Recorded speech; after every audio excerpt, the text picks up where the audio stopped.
स्वागत है हमारे YouTube चैनल बायो गुरु पर। आज का हमारा टॉपिक है डीएनए फिंगरप्रिंटिंग। ये हम क्लास 12 का चैप्टर नंबर 15 जेनेटिक्स इंजीनियरिंग यानी कि आनुवांशिक अभियांत्रिकी का अगर अभी तक आपने हमारे चैनल को सब्सक्राइब नहीं किया है तो चैनल को सब्सक्राइब करें, वीडियो को लाइक और शेयर जरूर करें। तो चलिए वीडियो स्टार्ट करते हैं। डीएनए फिंगरप्रिंटिंग की खोज 1985 में एलेक्जेफिल ने की थी।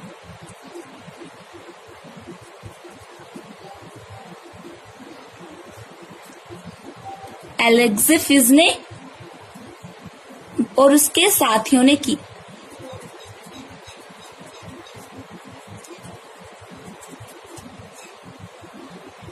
आपको पता होगा कि जो हमारा डीएनए होता है वो द्विकुंडलित होता है इस प्रकार से। ये बात वाटसन और क्रिक ने बताया इस बात का। जो डीएनए होता है उसमें 99.9% डीएनए सभी ह्यूमन बींग्स में समान होता है, यानी सभी में एक जैसा होता है 99.9%। और जो 0.1% डीएनए बचा है ये डिफरेंट होता है, अलग अलग होता है। इस डिफरेंट डीएनए के कारण ही हमारा रंग, हमारी जो स्ट्रक्चर है सबसे अलग होती है, सबकी अलग अलग होती है और सबका डीएनए है वो यूनिक होता है। जो 99.9% डीएनए समान है इसे हम कहते हैं बल्क डीएनए। और जो 0.1% डीएनए जो डिफरेंट है उसे हम कहते हैं सैटेलाइट डीएनए। कौन सा डीएनए? Satellite DNA. जो सैटेलाइट डीएनए है ये दो प्रकार का होता है, एक मिनी सैटेलाइट और एक माइक्रो सैटेलाइट। जो मिनी सैटेलाइट होता है उसी में कोडिंग होती है। कोडिंग मतलब देखिए, आपको पता है कि हर एक जो इंसान है, कोई भी सजीव प्राणी, वो सेल्स से मिलकर बना होता है और सेल्स में होता है केंद्रक, न्यूक्लियस, और इस केंद्रक में डीएनए पाया जाता है। राइट? डीएनए कैसा होता है? इस प्रकार से होता है डीएनए। डीएनए में ये तो जीन होता है और जो ये भाग है ये जंक डीएनए कहलाता है। इस जंक डीएनए में, जैसे यहां मैं थोड़ा बड़ा बना देती हूँ, कोडिंग होती है। जैसे हमारे, मान लीजिए मेरा जो जंक डीएनए है उसकी कोडिंग है AGTC, AGTC, AGTC 3 बार। मतलब कोडिंग जो होती है वो सबकी अलग अलग होती है। किसी की GATC भी हो सकती है, मतलब यहाँ पे CTGA अलग अलग हो सकती है। आपको पता है 4 नाइट्रोजनी क्षारक हैं और इनकी रिपीटेशंस हो रही है। मेरे डीएनए में ये 3 बार रिपीट हो रहे हैं। क्या पता आपके डीएनए में 4 बार रिपीट हो रहे हैं, 2 बार रिपीट हो रहे हो। तो जो कोडिंग है ये मिनी सैटेलाइट में हो रही है। मिनी सैटेलाइट का यूज करते हैं हम डीएनए फिंगरप्रिंटिंग में।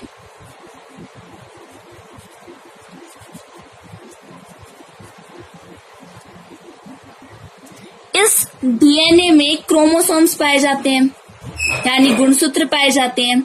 आपको पता है हमारे ह्यूमंस के अंदर गुणसूत्र 46 होते हैं, जो 23 तो हमें अपनी माता से मिलते हैं और 23 पिता से। तो उन गुणसूत्रों में जो जीन है ये इस प्रकार से होता है, और ये जंक डीएनए, जीन, फिर जंक डीएनए और फिर जीन। तो उस जीन में ये कोडिंग इस प्रकार से हो रही है।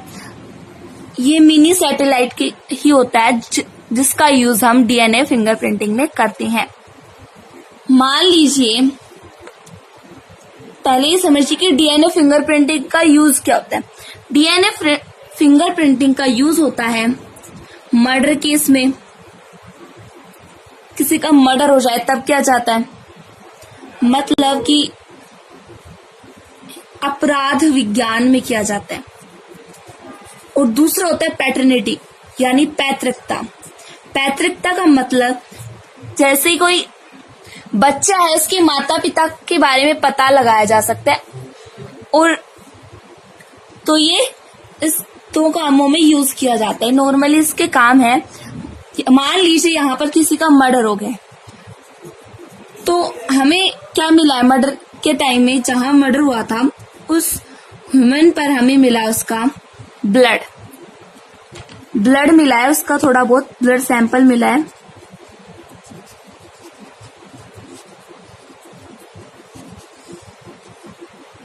अब हमें शक के हिसाब से 3 लोगों को पकड़ लिया गया है कि भाई इन पर शक है कि ये लोग मर्डर कर सकते हैं। तो वो कौन कौन है, मान लीजिए एक तो मैं हूं, मी, दूसरा आप मान लीजिए यू। हम 2 को शक के हिसाब से गिरफ्तार कर लिया गया और हमारे डीएनए को ले लिया। अब हमारा डीएनए है, जैसे क्रोमोसोम 1 है, हमारा क्रोमोसोम 1 है,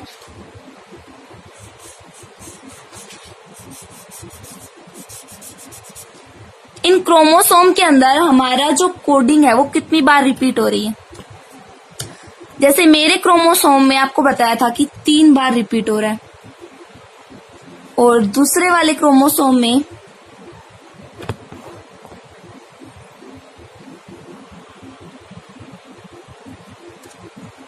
एक ही क्रोमोसोम है, 2 इस प्रकार से मिलकर बने हुए हैं, वो हो रहा है 4 बार।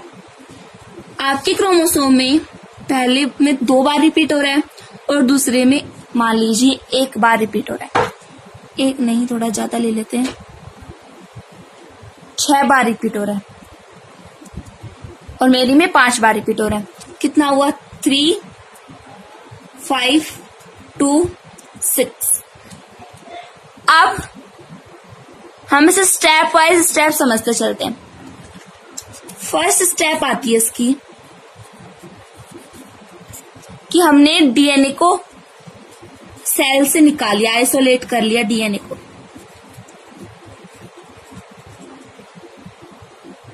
दूसरा हम करेंगे एक एंजाइम की सहायता से, रेजिस्ट्रिक्शन एंडोन्यूक्लियस एंजाइम से।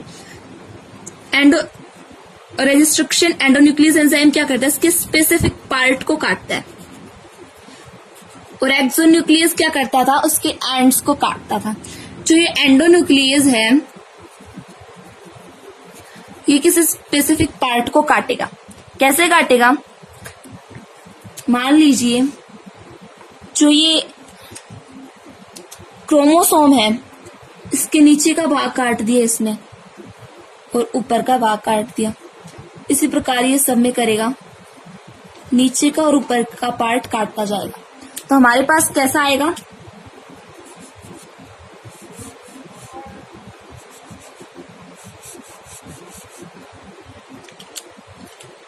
तो ये 3 बार रिपीट हो रहा है, ये 5 बार,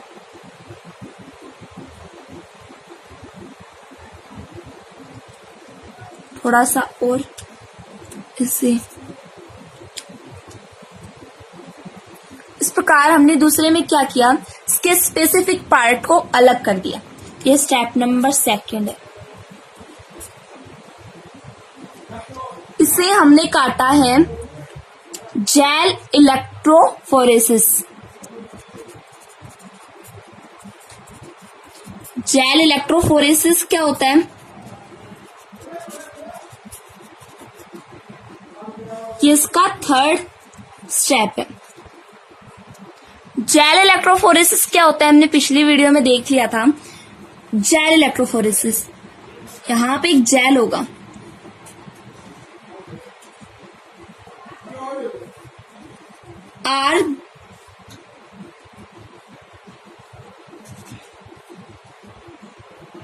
एगारियस जेल। इस जेल में छोटे छोटे क्या होंगे, वाल्स होंगे। जैसे छोटे छोटे वाल्स हैं, इसमें हम डीएनए को डालेंगे। इसी प्रकार से कई सारे होंगे,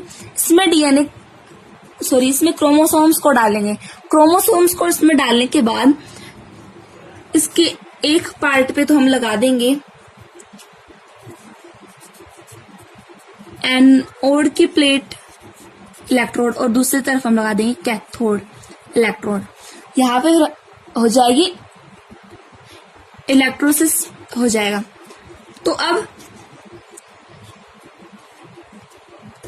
यहाँ जो क्रोमोसोम्स हैं वो इसकी तरफ जाएंगे। क्रोमोसोम्स एक तो मास और एक चार्ज, इन दोनों पर डिपेंड होते हैं। जिसका मास कम होगा वो ज्यादा आगे पहुंचेगा। जैसे मान लीजिए कि मैं अपना क्रोमोसोम डाल रही हूँ, मेरा मी, तो मेरे क्रोमोसोम में 3 और 5 है, तो कम है तो ये आगे जाएगा 3 और 5 वाला थोड़ा दूर रहेगा। इसी तरीके से मैं आपका क्रोमोसोम डाल लूं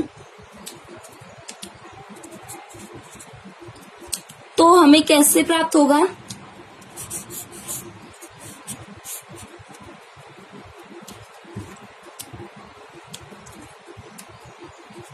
ये वाल्स हैं और यहाँ पे आपका क्रोमोसोम डाल दिया गया। आपके क्रोमोसोम का नंबर कितना है, 2 और 6, तो 2 और थोड़ा दूर आएगा 6, क्योंकि अभी बताया था जिसका मास कम होगा वो ज्यादा दूर होगा। तो ये तो था 3 और ये 5, ये 6, ये 2। अब नंबर 4 स्टेप हम करेंगे। इसमें नंबर 4 आएगा ब्लोटिंग। ब्लोटिंग क्या होता है, पिछले लेक्चर में देख लिया था, एक बार बता देती हूँ। ब्लोटिंग में हमने इलेक्ट्रोफोरेसिस, जो ये क्या था इलेक्ट्रोफोरेसिस, इससे हमें जो इसके फ्रेगमेंट्स प्राप्त होते, क्रोमोसोम के खंड प्राप्त होते, उसे हम नाइट्रोसेलुलोज फिल्टर पेपर पर डालेंगे। तो जैसे ही कोई नाइट्रोसेलुलोज पेपर है, एक मेरा है और एक आपका है, तो इसमें हमने डाल दिया, मेरे वाले में कितना था, 3 और 5, आपके वाले में कितना था, 2 और 6। जितना ज्यादा गैप होगा ये एक दूसरे से उतने ही दूर होंगे। जैसे इसमें 3 और कितना है, 5, तो 2 का अंतर है तो इतने नजदीक होंगे। यहाँ पे कितने का है, 2 और 6, ज्यादा डिफरेंस होने के कारण एक दूसरे से दूर है।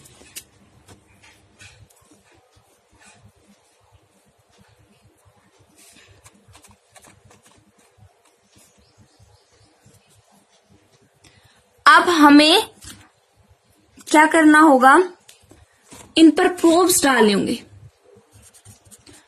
प्रोब्स क्या होते हैं, हमने बताया था आणविक प्रोब्स आरएनए या डीएनए के खंड होते हैं जो सीडीएनए या सीआरएनए की पहचान करते हैं, उसकी उपस्थिति बताते हैं। तो वहां पे हमारा कोडिंग कितनी थी, कोडिंग थी हमारी AGTC। इसका कॉम्प्लीमेंट्री यानी इसका पूरक, आपको पता है कि एडेनिन के साथ थाइमिन जुड़ता है, ग्वानिन के साथ साइटोसिन और थाइमिन के साथ वापस से एडेनिन और साइटोसिन के साथ वापस ग्वानिन। तो हमारे पास इसकी कोडिंग आ गई है TCAG। अब जो प्रोब्स हैं ये रेडियो एक्टिव है, इनको हम डालेंगे हमारे नाइट्रोसेलुलोज पेपर। हमारा नाइट्रोसेलुलोज पेपर था ये, ब्लोटिंग में आपको पता है मैं नाइट्रोसेलुलोज फिल्टर पेपर लिया था। इस पर अब हम डालेंगे ये प्रोब्स जो बहुत छोटे होते हैं। तो ये प्रोब्स डाल दिए गए हैं, ये यहाँ पे इससे संकरित हो जाएंगे यानी हाइब्रिडाइजेशन कर लेंगे। हमने प्रोब्स क्यों डाले, क्योंकि हमें जो ये क्रोमोसोम्स हैं ये दिखाई नहीं दे रहे थे। तो अब यहाँ पे हमने ये प्रोब्स डालने के बाद हमें पता चल गया कि इतनी इतनी दूरी पर है। इससे हमने अंदाजा लगा लिया कि 3 है, ये 5, ये 2, ये 6। अब हमें जो सैंपल मिला था, कौन सा सैंपल, यहाँ हमारे मर्डर हुआ था वहां पे जो ब्लड सैंपल मिला था, उसे भी इसी प्रोसेस के द्वारा हमने उसके जो क्रोमोसोम्स हैं उनकी कोडिंग के बारे में पता लगा लिया। जैसे ये क्रिमिनल है, तो उसका मान लीजिए आया है हमारे पास, उसकी कोडिंग इस प्रकार से आई है हमारे पास।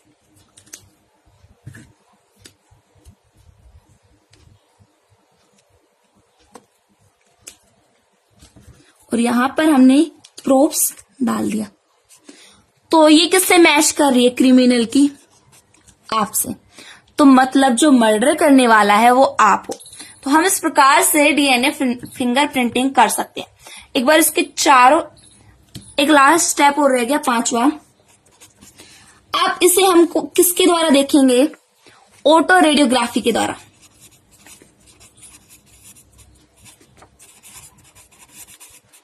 ऑटो रेडियोग्राफी से हम देख सकते हैं कि ये क्रोमोसोम्स कहां पर आए हैं। ये पांचों स्टेप एक बार फिर से देख लीजिए।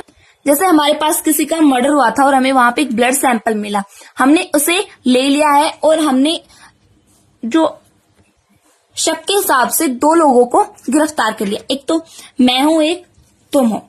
तो मेरा जो क्रोमोसोम है, पहले हमने क्या किया, सेल है उसमें से न्यूक्लियस है, उससे डीएनए में क्रोमोसोम्स होते हैं, गुणसूत्र होते हैं, उसमें से हमने एक निकाल लिया, क्रोमोसोम 1।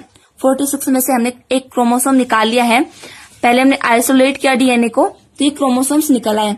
तो यहाँ पे हमने देखा कि इनकी कोडिंग कितनी है। मेरी जो क्रोमोसोम है उसमें 3 और 5 बार कोडिंग हो रही है और आपकी में 2 और 6 बार। तो हमने दूसरे स्टेप क्या किया, रजिस्ट्रेशन एंडोन्यूक्लियस एंजाइम की सहायता से इसके स्पेसिफिक पार्ट काट दिए।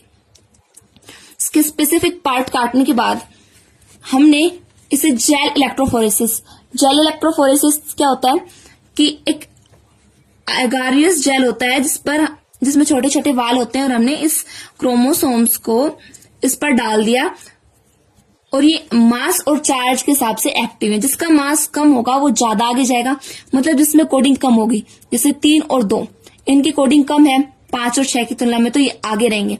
और यहाँ पे 2 इलेक्ट्रोड लगा दिए इलेक्ट्रिक चार्ज बनाने के लिए। इसी तरीके से हमने आपके क्रोमोसोम को भी एगारियस जेल पर डाल दिया। नंबर 4 स्टेप आती है, हमने प्लॉटिंग की। प्लॉटिंग क्या होता है कि जो क्रोमोसोम्स हमें मिले थे इस वाले जेल इलेक्ट्रोफोरेसिस में, उन्हें हमने नाइट्रोसेलुलोज पेपर पर डाल दिया। नाइट्रोसेलुलोज पेपर पर डालने के बाद हमने यहाँ पर प्रोब्स डाल दिए हैं। प्रोब्स में क्या था, इसके कॉम्प्लीमेंट्री यानी कि पूरक, जैसे आपको पता है एडेनिन का थाइमिन, साइटोसिन के साथ ग्वानिन जुड़ता है, थाइमिन के साथ एडेनिन और ग्वानिन के साथ साइटोसिन जुड़ता है। तो इस प्रकार से प्रोब्स डाल दें जिससे हमें दिखाई दे रहे हैं। इस दिखाई देने को ही हम कहते हैं ऑटो रेडियोग्राफी। इसी प्रकार से हमने मेरा और आपका ये निकाल लिया है क्रोमोसोम कितनी बार रिपीट हो रहे हैं। अब इसी तरीके से हम इसी प्रोसेस से क्रिमिनल का निकालेंगे। क्रिमिनल का जिससे मैच हो रहा था वो होगा क्रिमिनल, या ये आपके इससे क्रोमोसोम से मैच हो रहा है, मतलब क्रिमिनल आप हो। इसे कहते हैं डीएनए फिंगरप्रिंटिंग। नेक्स्ट हमारा टॉपिक आता है RFLP यानी restriction fragment length polymer film, यानी इसे हिंदी में कहेंगे तो प्रतिबंध खंड लंबाई बहुरूपित चित्रण। अब ये RFLP क्या होता है? RFLP का मतलब होता है जैसे कोई जीनोमिक डीएनए, जीनोमिक डीएनए को कोई रजिस्ट्रेशन एंडोन्यूक्लियस एंजाइम काटता है, उसे हम कहते हैं RFLP। इस विधि में क्या करते हैं, सबसे पहले हमने संबंधित जातियों के डीएनए को पृथक कर लिया। संबंधित जाति के डीएनए को पृथक कर लिया, फिर हमने इसे REE रजिस्ट्रेशन एंडोन्यूक्लियस एंजाइम की सहायता से इसके स्पेसिफिक पार्ट को काट लिया। काटने के बाद हमने इसे जेल इलेक्ट्रोफोरेसिस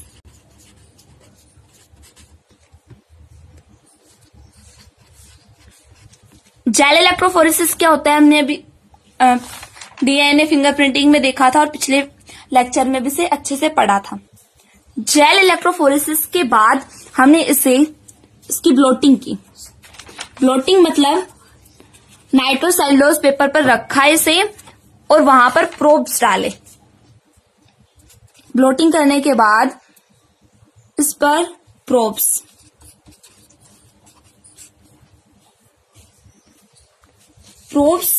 युक्त विलयन में से रख दिया और इसे ऑटो रेडियोग्राफी के द्वारा देख लिया। इसे हम कहते हैं RFLP प्रोसेस। एक बार फिर से देखिए, इस विधि में हमने संबंधित जातियों के डीएनए को पृथक कर लिया और फिर इसे रेस्ट्रिक्शन एंडोन्यूक्लियस एंजाइम द्वारा काटकर जेल इलेक्ट्रोफोरेसिस यानी इसे कहेंगे जेल विद्युत कण संचालन से इसके खंडों को, डीएनए के जो फ्रेगमेंट्स होते हैं उन्हें ब्लोटिंग की। ब्लोटिंग का मतलब होता है हमने इसे नाइट्रोसेल्यूलोज फिल्टर पेपर पर रख दिया और रखने के बाद इस पर प्रोब्स युक्त विलयन डाल दिया और हमने इसे लास्ट में इसकी ऑटो रेडियोग्राफी बना ली। इसका उपयोग देखते हैं। इसका उपयोग डीएनए फिंगरप्रिंटिंग में भी किया जाता है।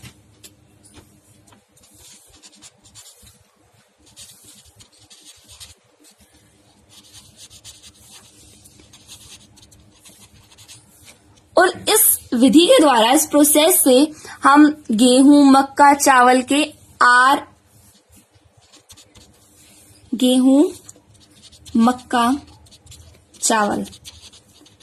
इनके RFLP यानी प्रतिबंध, खंड, फ्रेगमेंट, लंबाई, बहुरूपित चित्रण तैयार कर सकते हैं मतलब किए जा चुके हैं। आज का हमारा इस चैप्टर का लास्ट टॉपिक है पुनर्योगज डीएनए यानी recombinant DNA. Recombinant DNA technology.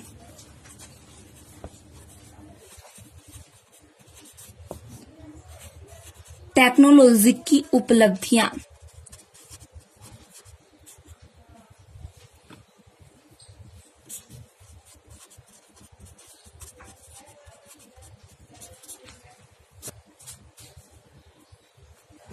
इसका उपयोग हम चिकित्सा,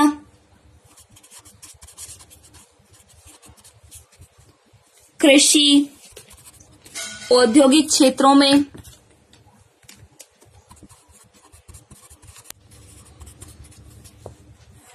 करते हैं।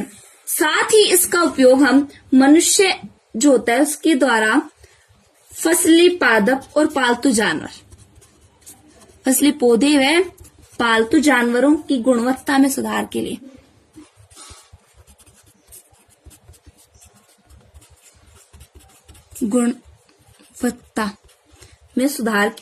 लिए किया जा रहा है। और इस तकनीक से हमें उपलब्धियां क्या क्या प्राप्त हुई। अब इसकी उपलब्धियां देखते हैं। नाइट्रोजन स्थिरीकरण जीन की क्लोनिंग,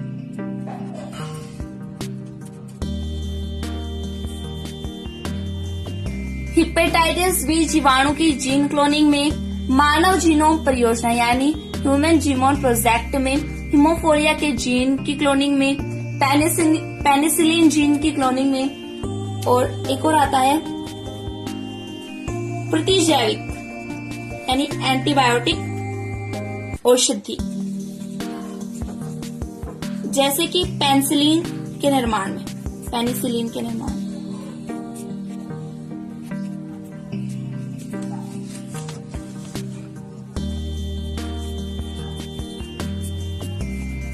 प्रतिजैविक औषधि पेनिसिलिन के निर्माण में रिकॉम्बिनेंट डीएनए टेक्नोलॉजी ने उपलब्धियां प्राप्त की। आशा करती हूँ कि आपके समझ में आया होगा। धन्यवाद।